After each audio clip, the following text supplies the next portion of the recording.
खुलुमबाय नोंथांमोनखौ आरोबाव फिन खेबसेबाव बरायबाय। लोगोफोर जोबोर मोजां खौरां, बिथां डक्टर राहुल बसुमतारीखौ जायबा बुथारदोंमोन बै दुथांखौ पुलिसफोरा एरेस्ट खालामनो हानाय जाबाय आरो बै दुथांनि मुङानो जाहैबाय दिगान्त तान्ति। बे दिगान्त तान्तिया राहुल बसुमतारीनो लोगोमोन। डक्टर राहुल बसुमतारीनि मबाइलखौ बे दुथां दिगन्त तान्तिनिफ्राय मोननाय जादों। दा बे दिगन्त तान्तिखौ पुलिसफोरा एरेस्ट खालामबाय आरो बेखौ आयेननि बायदि साजा होनाय जासिगोन। नाथाय जोङो दाबि खालामनांगोन, नङाब्ला आयेननि बायदि साजा होआबो जानो हागौ। फासिनि साजा मोननांगोन, फासिनि साजा मोननांगौ होननानै जोङो दाबि खालामनांगोन, गोख्रों दाबि खालामनांगोन। अब्लासो बिथां राहुल बसुमतारीनि जिउमाया सोरगोपुरियाव गोजोनै जायगा मोनहैगोन।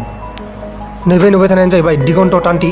बे दुथाङानो बिथां राहुल बसुमतारी जायबा अदालगुरि जिल्लानि, बिथाङा अदालगुरि जिल्लानिफ्राय गावनि न'खौ नागारनानै जरहाटनि डक्टर JL शइकिया हमिअपेथिक मेडिकेल कलेजाव जुनियर डक्टर हिसाबै महरै खामानि मावगासिनो दंमोन। नाथाय बिथांनि जिउखौ खास्रि बिस्रियै बिनिनो लोगो दिगन्त तान्ति, मा मानसि आं बेखौ मिथिया, आं बेखौ मोजाङै मिथिया, नोंथांमोना मिथिगौबा कमेन्ट बक्सआव खोन्थाहरबानो जाबाय।